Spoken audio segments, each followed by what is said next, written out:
Bismillahirrahmanirrahim. Alhamdulillahi rabbil alamin, wassalatu wassalam ala asyrafil anbiya'i wal mursalin Sayyidina maulana Muhammad wa ala alihi wa sahbihi ajma'in. Qala al-imam al-habib al-allamah Ahmad bin Zain bin Alawi al-Habshi, qala sayyidina an-nazim nafa'allahu bih wa alayka bisabri fala ta'dil bihi syai'an bisyukril atammil awsa'i. Fasabru qutbu madaril islam wal iman, fahuwa ad-dinu kulluh wa ma'nahu habsun nafsi wa qahruha ala iltizami muqtada syar'i, wa huwa akhu syukri min wajhin wa ainuhu min wajhin, fa inna syukra la yakmulu illa bisabri, wa man sabara faqad syakara ni'matallah alaih.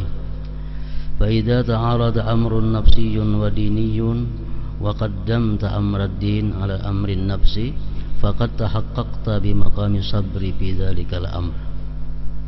Wa qad zakara Allah ta'ala as-sabra fi kitabihil aziz wa athna alayhi wa ala ahlihi wa karrara dhalika katsira.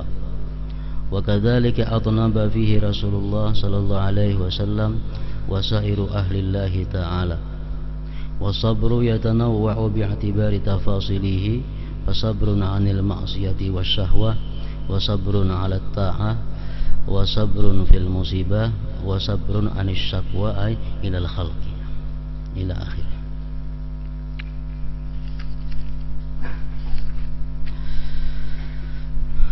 Sabar dan syukur. Wa alaika bisabri fala ta'dil bihi syai'an wa bisyukril atammil awsa'i. Bersabarlah dan janganlah menggantikannya dengan apapun, dan bersyukurlah dengan sempurna dan dalam arti luas.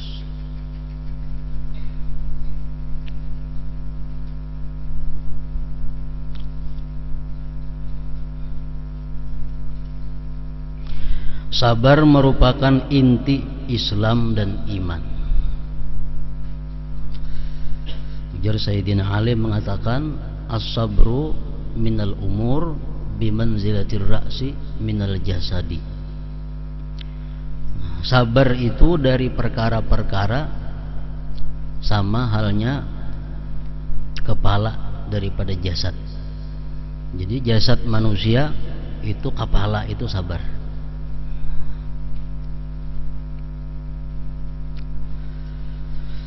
Semua ajaran agama berpangkal pada kesabaran.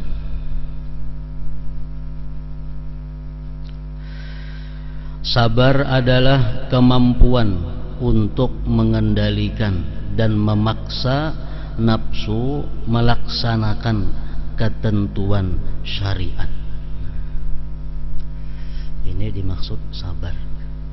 Memaksa diri supaya mau melaksanakan ketentuan hukum-hukum Allah.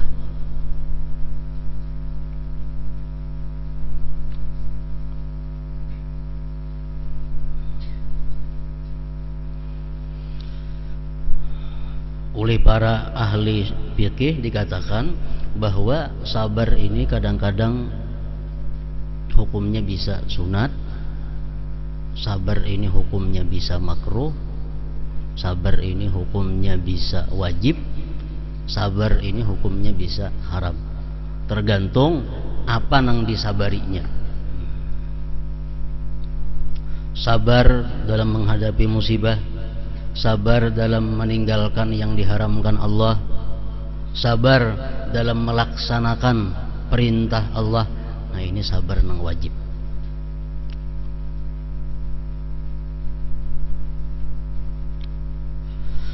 Dari satu sisi sabar bersaudara dengan syukur. Ada sabar, ada syukur. Dan dari sisi lain sabar adalah syukur.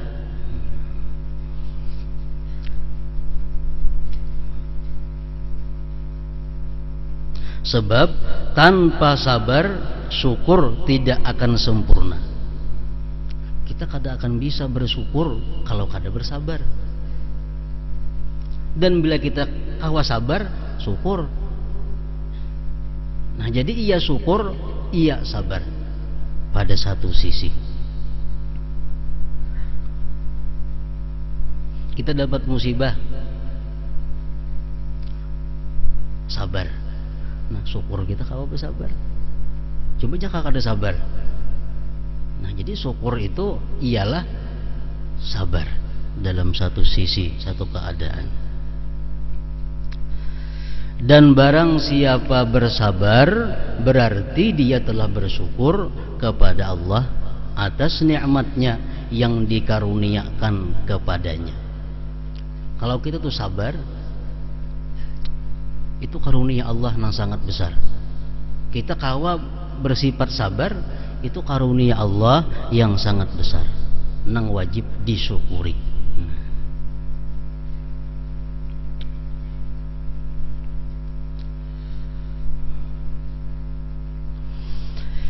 Jika dalam dirimu terjadi pertentangan antara kepentingan nafsu dan agama,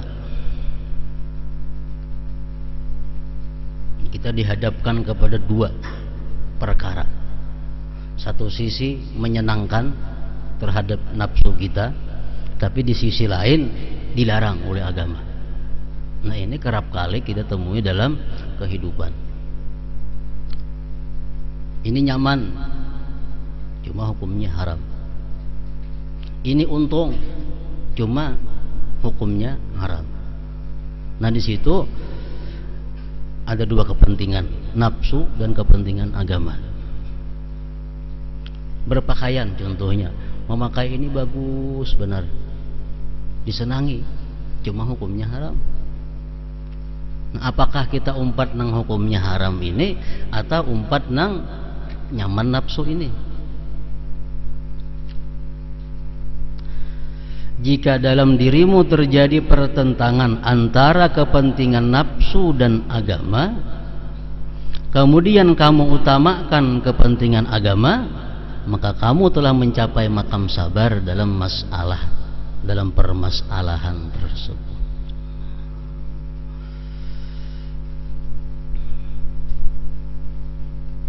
Ada gawian yang menguntungkan, cuma dalamnya ada riba.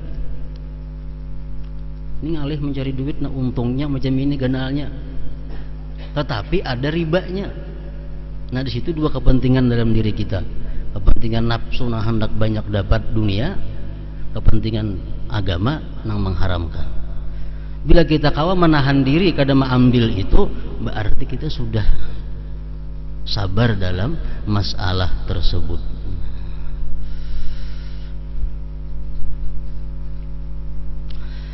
Di dalam kitabnya yang mulia, Allah Ta'ala berulang kali memuji kesabaran dan orang-orang yang bersabar.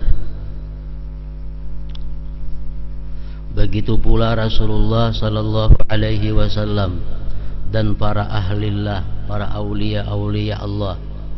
Kada sedikit perkataan-perkataan mereka yang memuji sabar dan orang-orang yang sabar. Macam kesabaran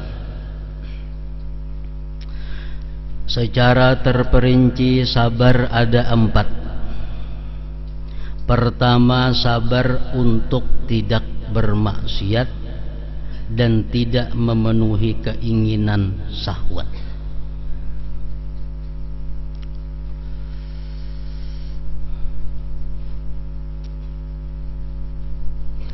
Ibnu Abbas mengatakan, kalau kita mampu sabar yang ini, kita dapat nilai dari Allah 900, dapat angka 9. Kawa menahan mata daripada melihat nang haram,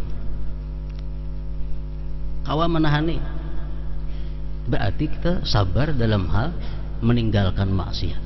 Nah, dapat 900. Kawa menahan diri daripada memakai yang dilarang Allah, kawa menahani. Dapat 900.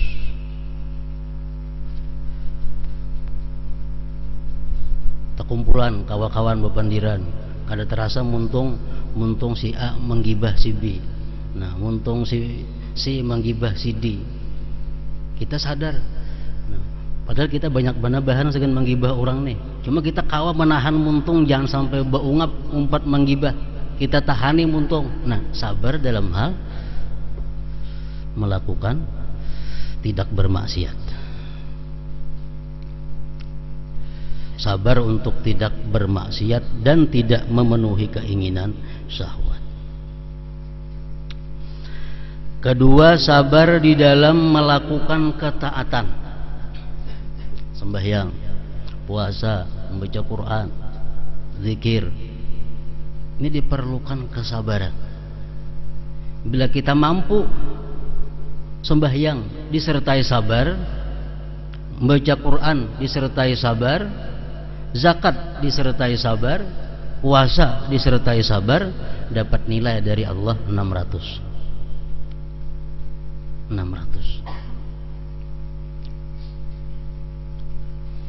Para ulama mengatakan setiap taat yang kita lakukan itu memerlukan 3 kesabaran supaya taat yang kita perbuat ini menjadi baik.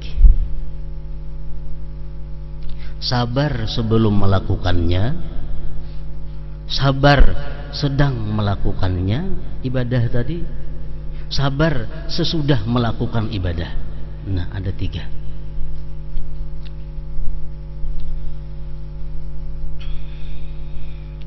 Sabar sebelum taat.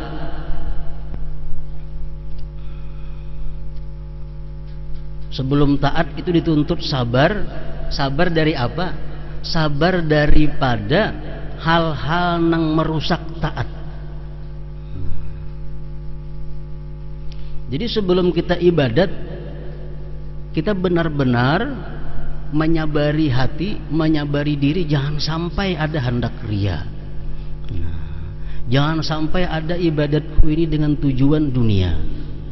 Jangan sampai ada ibadatku ini dengan tujuan minta puji manusia. Nah, menahan itu, sabar sebelum melakukan ibadah.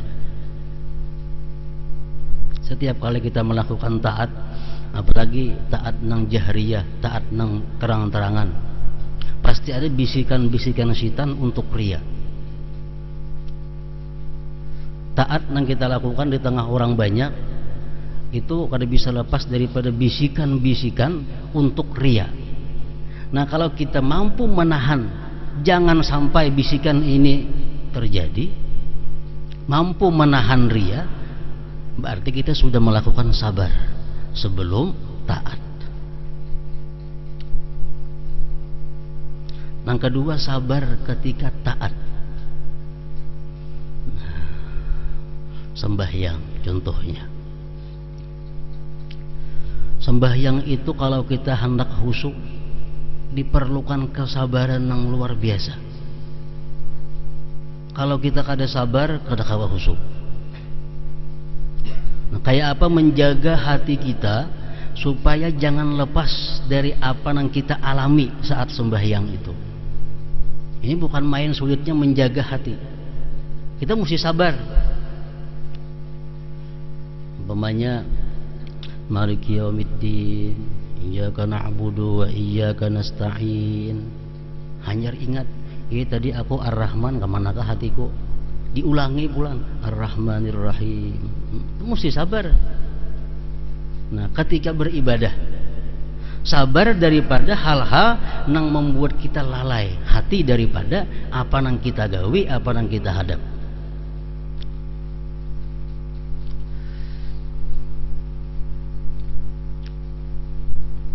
Yang ketiga, sabar sesudah melakukan taat.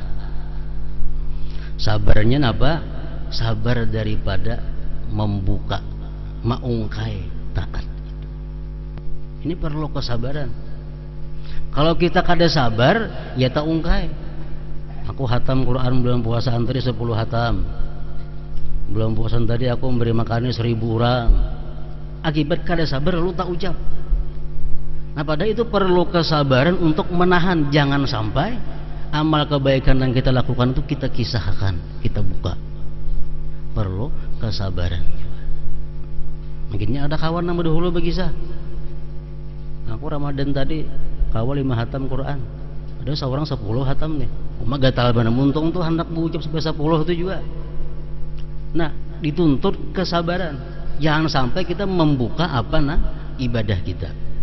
Nah, jadi sabar dalam hal taat ini, sebelum taat ada sabarnya, waktu taat ada sabarnya, sesudah taat pun dituntut juga sabar.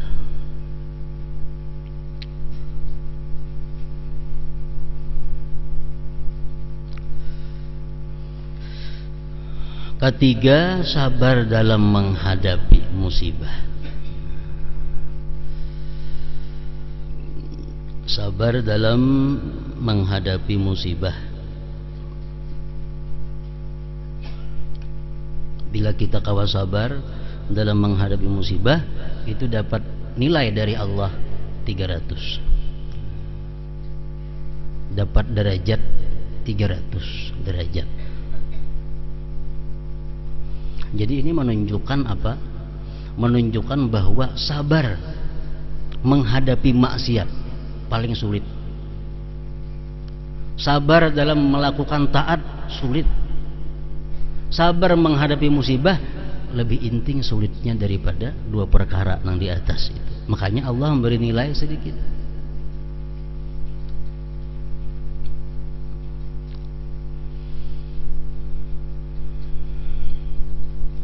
Nah, kayak apa sabar dalam menghadapi musibah?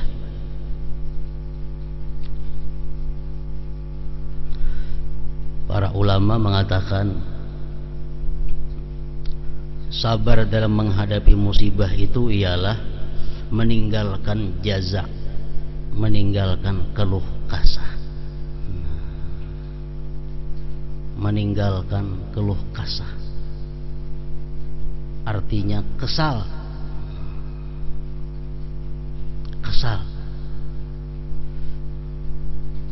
Termasuk keluh kasah ini gerunum-gerunum. Aku malam kada kawa guring, makan kada kawa umpamanya. Nah, kita masuk keluh kasah. Bila kita diberi Allah musibah, sakit umpamanya, lalu kita gerunum-gerunum demikian, termasuk keluh kasah. Dan itu ngarannya kada sabar.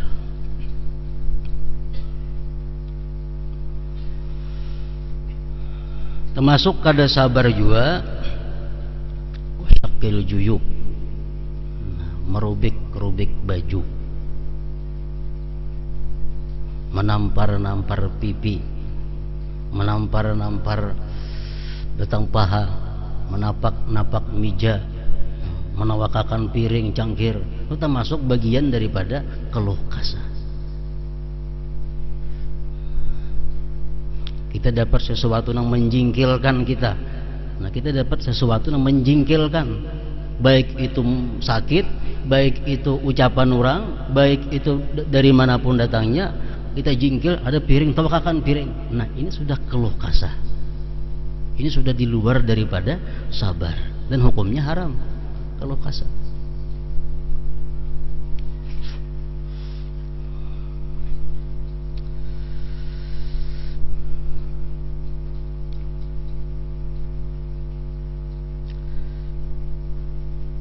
Dan lagi termasuk menghilangkan kesabaran juga adalah taghyirul adah, merubah adat kebiasaan, min malbasin wa mat'amin wa ghairihim. Merubah kebiasaan, baik itu pakaian atau makanan atau lain sebagainya. Begitu dapat musibah, lalu berpakaian serba hirang umpamanya. Nah, ini tanda bahwa kada sabar. Begitu dapat musibah, begundul. di luar kebiasaan. Begitu dapat musibah, berbuat hal-hal yang menunjukkan kesedihan, menampakkan kesedihan. Nah, itu di luar sabar. Orangnya ketujuh baju bersih, ketujuh baju baik. Begitu dapat musibah, baju unyak, baju buruk dipakai. Nah, ini menunjukkan bahwa dia keluh kesah, bahwa dia kada sabar. Nah, di luar kesabaran.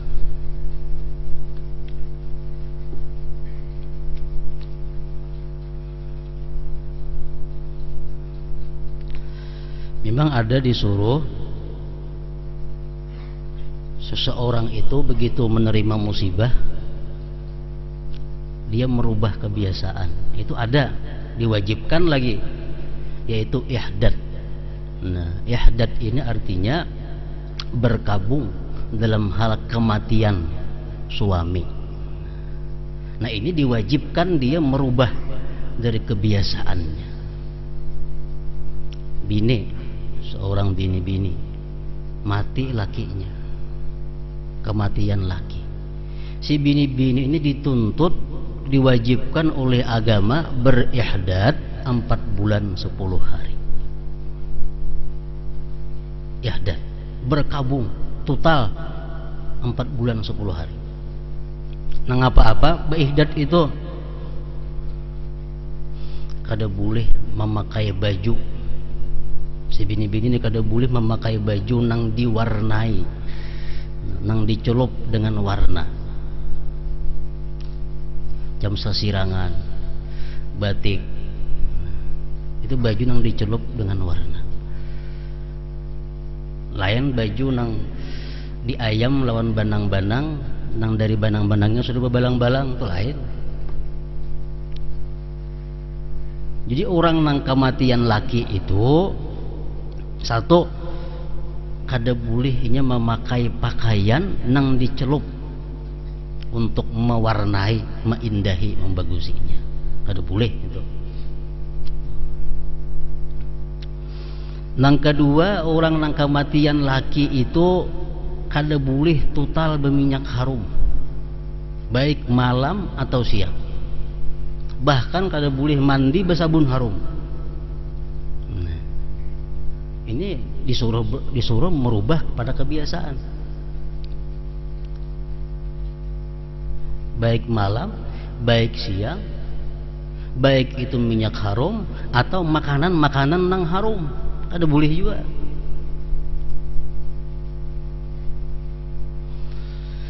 Nang ketiga, bini-bini nang ditinggal wafat suaminya itu kada boleh berpakaian hiasan kecuali malam. Nah, maksudnya di sini bakal kalung kada boleh, bautas kada boleh, walau tembaga utasnya kada boleh, babunil kada boleh, bagalang kada boleh, harus dilepas semuaan di siang hari kecuali malam.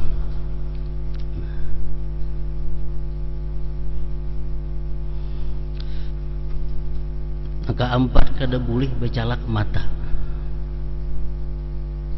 siang malam, kada boleh. Orang yang kematian laki itu bercalak mata dalam 4 bulan 10 hari. Kada boleh berminyak rambut, baik nang harum atau nang kada harum. Kada boleh berminyak rambut. Haram, arti kada boleh di sini adalah haram.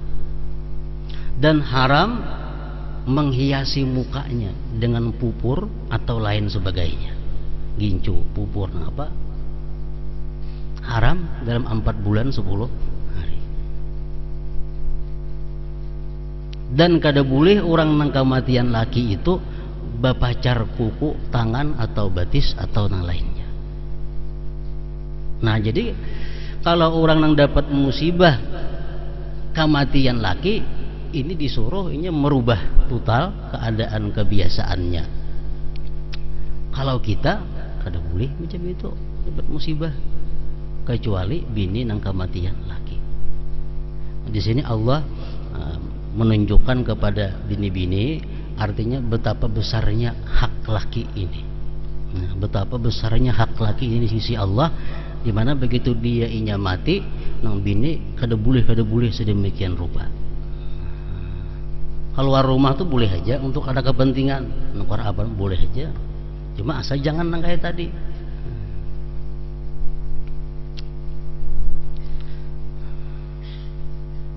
Nah kalau kita kematian anak bakabung macam itu, kada boleh, haram kita. Nah, kalau bini kematian laki itu wajib. Jadi mengeluarkan kita daripada sifat sabar keluh kasah.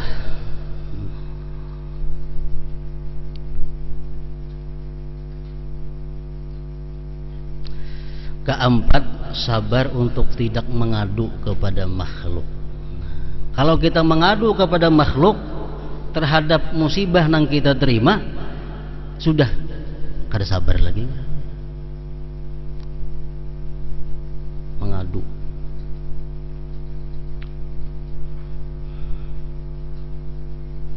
Mengadu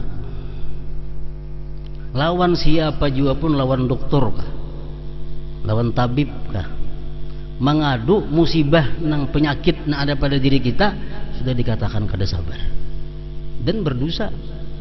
Mengadu kepada selain Allah.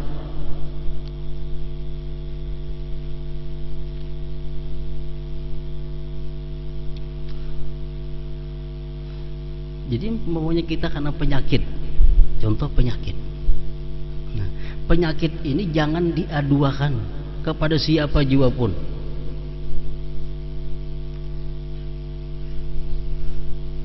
Nah, di dalam bahasanya syikayah, mengadu. Walaupun lawan dokter kada boleh kita mengadukan penyakit kita. Kalau berkisah boleh lawan dokter. Berkisah, aku dokter sakit ini berkisah, kada mengadu. Jadi ada beda sedikit antara mengadu dan mengisahkan. Nah, apa bedanya mengadu dan mengisahkan itu? Kalau mengadu itu begitu kita ucapkan ada perasaan lapang, itu tandanya mengadu. Kita ini ada menderita musibah, begitu kita ucapkan rasa ringan ada, itu mengadu ngarannya. Kalau kada itu mengisahkan. Nah kalau mengisahkan boleh aja, udah jadi masalah. Nah kada termasuk mengadu juga orang betakun. Macam sakit napa, lawas sudah lihat nih. Nah itu orang betakun.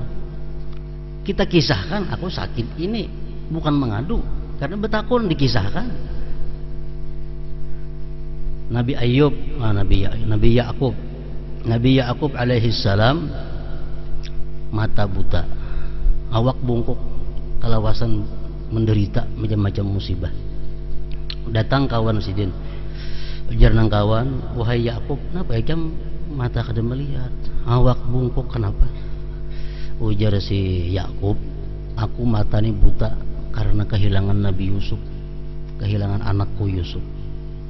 Sedangkan aku bungkuk kehilangan anakku Bunyamin. Datang Jibril kepada Nabi Yakub. Ya Jibril, hai Yakub, engkau kada boleh mengadu kepada orang lain. Engkau kada boleh mengadu. Nah, ujar Yakub, aku kada mengadu lawan ini.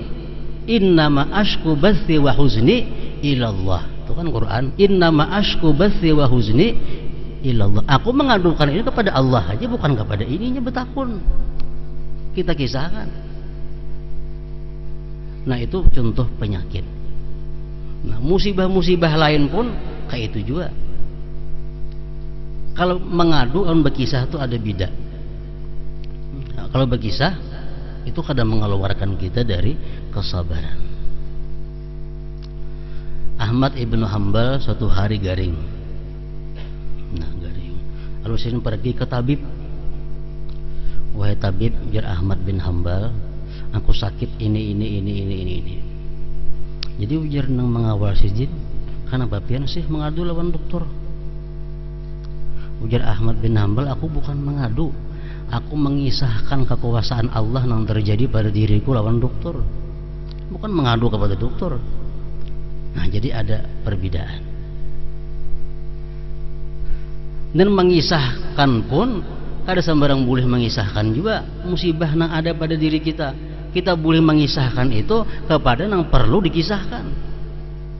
Siapa yang perlu? Amunnya sakit dokter. Termasuk yang boleh kita mengisahkan penderitaan kita kepada orang-orang yang kita anggap arif, orang-orang yang kita anggap saleh, sehingga dia bisa memberikan jalan keluar kepada kita. Ini kayak apa tuan guru, atau kayak apa ini bib, gue dapat musibah ini, kayak apa caranya supaya nyaman jalan keluarnya. Nah, itu boleh aja mengisahkan macam itu, tapi jangan sampai sifatnya pengaduan. Kalau mengadu kepada manusia, hal yang dilarang oleh Allah Subhanahu wa ta'ala. Jadi bedanya sedikit antara pengaduan itu lawan pengisah, sedikit saja. Syikayah lawan hikayah. Kalau syikayah mengadu kepada makhluk itu, begitu kita kisahkan, pol hati ringan, penderitaan rasa berkurang. Nah, itu mengadu ngarannya. Itu mengadu sudah. Itu sudah jadi dosa nangka itu. Kalau kita sekadar berkisah aja, tapi kada ada rasa berkurang beban kita, itu ngarannya berkisah. Jadi boleh kita mengisahkan apa yang kita derita ini, satu kepada dokter amunnya penyakit. Nah, dua, boleh kita kisahkan kepada orang arif untuk belajar kayak apa cara menghadapi musibah ini. Nah, itu.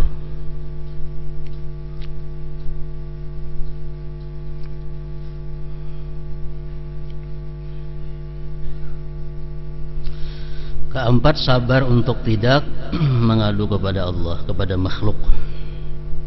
Nah, mengadu kepada Allah adalah perbuatan yang terpuji. Kalau Allah mengadu terpuji, diberi pahala.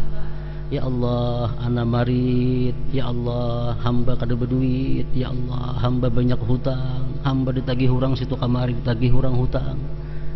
Lawan Tuhan tah malam mengadu, itu dipuji oleh Allah Subhanahu wa ta'ala.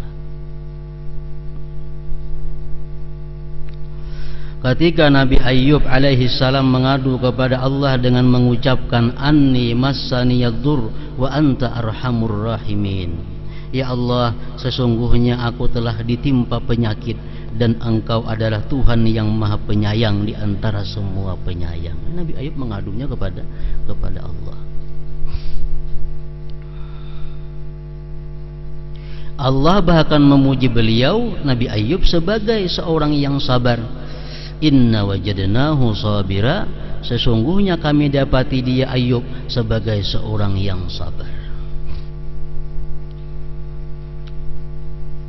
Jadi nabi-nabi Tuhan, nabi-nabi Allah Ta'ala, Sulaiman, Yusuf, Isa, Ayyub. Nah, ini di akhirat kayaknya nang berempat ini akan dijadikan hujjatullah, dijadikan hujahnya Allah menghadapi makhluk-makhluk yang lainnya. Ada orang dihisap oleh Allah, kenapa engkau kada beribadah kepadaku gitu kan? Ujarnya, ulun pian garingakan dalam dunia, ulun pian beri penyakit dalam dunia, kadang kau beribadah, pian beri sakit ini sakit itu, kayak apa ulun nak beribadah? Allah berhujah, mana sakitnya lawan Ayyub ya Tuhan ikam. Ayyub garing pada ikam, ini kawah aja beribadahnya. Ayyub lebih sakit pada ikam, kawainya beribadah, ikam kada kawalah. Jadi kada kawa orang nang garing-garing tu kan beralasan lawan garing kalau beribadah tu kada kawa. Nabi Ayyub ada menahaninya. Ada datang, kenapa ikam kada beribadah? Kenapa ikam melanggar perintahku? Jadi Tuhan, si makhluk ini menjawab, hamba kada engkau beri kekayaan, hamba hidup fakir, kada kau beribadah mencari makan, itu mau ngkosi ini macam-macam. Ujar Tuhan, mana ikan fakirnya lawan Nabi Isa. Ini Isa, isi rumah aja kada ada, punduk aja kada diisi. Isa berjalan aja seharian. Awahnya beribadah orang aku, awahnya taat doa aku. Pakir pada ikam ini Isa. Nah, mantah lagi si makhluk yang beralasan kada kau beribadah dengan sebab pakir. Datang lagi makhluk, ya Tuhan, napa ikam kada kau beribadah lawan aku? Napa ikam kada kawa melaksanakan perintahku? Ujar si makhluk ini, ulun ya Allah jadi pembantu dalam dunia, melayani Tuhan. Tuhan hendak makan sediakan makanan, Tuhan hendak ini sediakan ini, cuma kau lagi beribadah. Ujar Tuhan, Nabi Yusuf berapa puluh tahun jadi pembantu, tapi sedikit pun Yusuf pada pernah lingah lalai beribadah kepadaku. Yusuf berumuran jadi pembantu di waktu masa mudanya. Yusuf pun diulah hujah oleh Allah Subhanahu wa ta'ala. Ada yang datang kepada Allah beralasan, ya Allah, hamba kada kawa banyak taat lawan engkau karena engkau kebanyakan memberi hamba ini harta.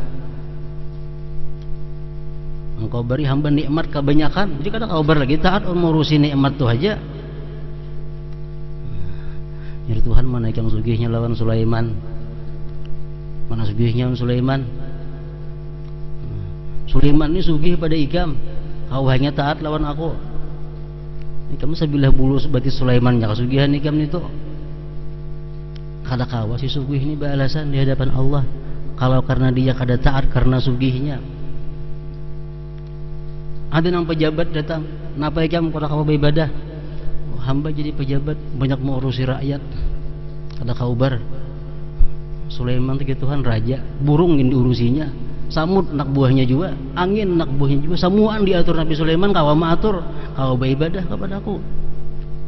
Jadi kada kawa hamba-hamba Allah ini beralasan dengan apapun kalau soal malasnya, ulirnya beribadah ini, karena Allah punya hujah.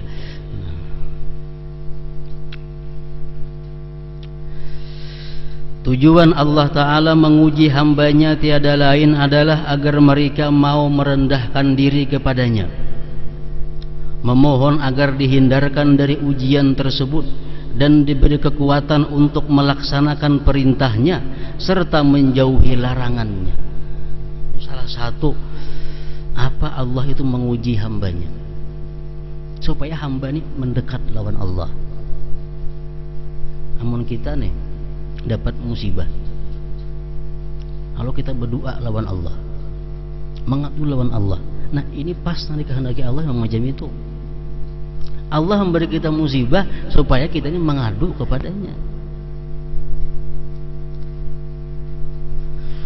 Allah berfirman, wasbir wa ma sabruka illa billah, dan bersabarlah hai Muhammad, dan tiadalah kesabaranmu itu melainkan dengan pertolongan Allah. Jelas sudah kita kada akan bisa sabar kalau kada ditolong juga oleh Allah Subhanahu wa ta'ala. Innallaha ma'as sabirin, sesungguhnya Allah bersama orang-orang yang sabar. Seseorang disebut sebagai seseorang bersabar di jalan Allah jika dia mampu menanggung semua jenis gangguan yang dia terima di dalam melaksanakan perintah Allah. Gangguan dalam menjalankan perintah Allah pasti ada gangguannya. Nah bila kita kawa sabar, mampu menanggung semua jenis gangguan ini, termasuk dalam innallaha ma'as sabirin. Rasulullah sallallahu alaihi wasallam sewaktu bulik peperangan dan Sidin menang dalam peperangan itu, banyak yang didapat harta pampasan perang. Sidin kumpul sahabat, Sidin bagi harta pampasan perang tadi. Nabi kita membagi kadar rata, ada yang sedikit beri Sidin, ada yang banyak diberi Sidin, ada yang kada diberi Sidin sama sekali. Ada yang menggerunung, wah ini kada adil, Rasulullah kada adil membagi. Mendengar itu Nabi kita berkata, yarhamullahu Musa, yarhamullahu akhi Musa, laqad udhiya bi aktsara min hadza fasabar. Sabar Nabi kita menerima ucapan-ucapan orang demikian. Padahal ini Nabi ini gerak-gerik beliau itu wahyu. Kada ada nafsu, wahyu. Ada yang menyambut, kayak itu kada adil bagian Rasulullah. Marahlah Nabi. Kada marah. Nah, di sini menunjukkan kesabaran Nabi kita. Kita sampai orang kada adil sarek kita lah. Mau bujur kada adil kita ini. Nah kaliwatan ngarannya. Sampai orang kada adil sarik. Nabi lagi sampai orang kada adil, beliau kada sarik. Padahal Sayyidina maha suci daripada kada adil itu.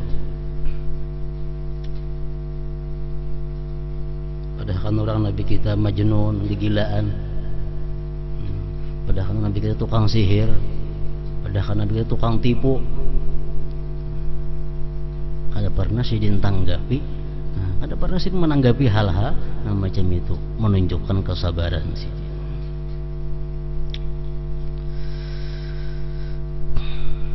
Seseorang disebut sebagai seseorang yang bersabar di jalan Allah jika dia mampu menanggung semua jenis gangguan yang dia terima dalam melaksanakan perintah Allah dan menjauhi larangannya, serta menyadari bahwa kesabaran tersebut bukan berasal dari dirinya tetapi atas pertolongan Allah dan karunia-Nya semata.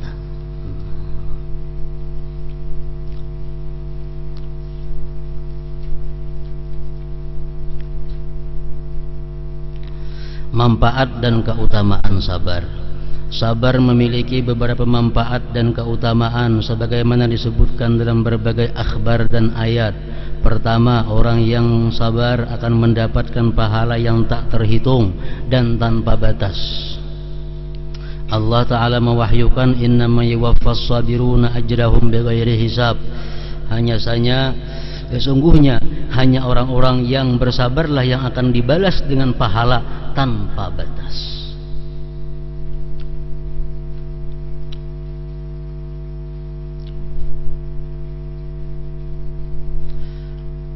Ujar Nabi kita, Allah berfirman dalam hadis kudusi yang artinya, ujar Tuhan, bila aku mendatangkan bala kepada hambaku, baik di badannya atau di hartanya atau di anaknya, nangku beri bala, nangku beri musibah, dia hadapi demikian itu bala dengan sabrun jamil. Nah, dia hadapi bala-bala musibah dengan kesabaran nang iluk, kesabaran nang tidak ada mengeluh, kesabaran nang kada ada keluh kasah, kesabaran nang kada ada mengadu-ngadu. Ujar Tuhan, istahyaitu minhu yaumal qiyamah an ansibalahu mizana. Aku ke Tuhan di hari kiamat kayaknya malu untuk menghisap amal ibadahnya, malu menghisap amal ibadahnya.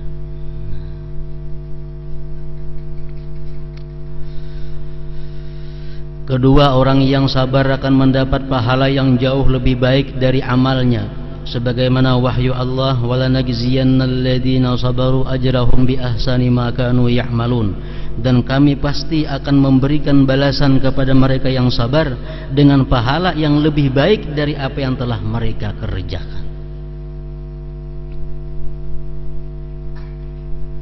Kita sembahyang,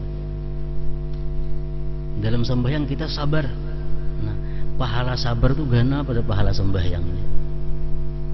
Kita membaca Quran tapi sabar, sebelumnya sabar, waktu membacanya sabar, sesudahnya sabar, gana pada pahala membaca Qurannya itu. Ketiga, orang yang sabar merupakan para pemimpin yang dapat memberi petunjuk. Allah mewahyukan, wa ja'alna minhum a'immatan yahduna bi amrina lamma sabaru, dan kami jadikan di antara mereka pemimpin-pemimpin yang memberi petunjuk dengan perintah kami ketika mereka sabar. Dalam Al-Quran Allah menyebut kata sabar lebih dari 70 kali. Adapun keutamaan sabar yang tersebut dalam hadis Rasulullah sallallahu alaihi wasallam antara lain as-sabru nisful iman. Sabar adalah setengah daripada iman. Iman ini dua, pertama yakin, kedua sabar. Kalau sabar separuh sudah iman, setengah. Hadis riwayat Abu Nuaim dan Khatib. Man u'tiya hazzahu minal yakin was sabri lam yubali ma fatahu min qiyamil lail wa siyamin nahar. Barang siapa telah dikaruniai keyakinan dan kesabaran, maka tidak peduli berapa banyak qiyamul lail dan puasa sunat yang terluput darinya. Inya garing. Kada kawa puasa siang, kada kawa sembahyang malam karena inya garing. Tapi inya terima garing itu dengan sabar. Nah, Allah kada peduli nang inya kada sembahyang malam, Allah kada peduli nang inya kada puasa sunat siang hari. Kenapa? Karena inya sudah punya sesuatu yang lebih baik, ialah sabar.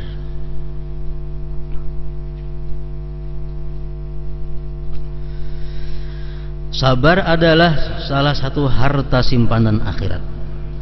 Ketika Rasulullah SAW ditanya tentang iman, beliau bersabda, was-sabru was-samaha. Iman adalah kesabaran dan suka memaafkan. Hadis riwayat Ahmad Tabarani dan Ibnu Hibban. Jadi sabar, orang nang kawa sabar itu disebut sabir, sabirin jamaahnya. Nah, sabirin ini orang nang sudah otomatis sabar. Ada hal-hal yang kadang menyamankan lawan inya, otomatis sudahnya sabar. Ini disebut sabirin. Sebelum kita kawa demikian, kita disuruh tasabur. Tasabur ini artinya apa? Mengusahakan sabar. Kita kadang kawa langsung tidak sabar, ini punya sifat sabar. Tasaburnya apa? Mengusahakan supaya sabar. Nah, dapat musibah, dikarasi, dipaksa supaya sabar. Nah, itu artinya tasabur. Kalau sudah itu berjalan beberapa kali, hanya kawa sabar. Dan lagi, sabar ini perlu kepada sabar. Sabarnya perlu kepada sabar pulang. Kita harus sabar dalam sabar. Arti sabar dalam sabar itu apa? Kita kadang mengisahkan kepada orang lain tentang kesabaran kita. Nah, itu artinya sabar di dalam sabar. Kadang mengisahkan kesabaran kepada orang lain, itu lebih utama lagi. Itu sabar di dalam kesabaran. Kadang-kadang tak kisahkan kita mau, aku sudah tuhuk bersabar, lalu tak kisahkan tuhuk sabarnya itu. Padahal kalau kita sabar di dalam sabar, kadang mau menceritakan sabar. Nah, menyimpan sabar sedalam-dalamnya adalah merupakan sabrun bis sabri.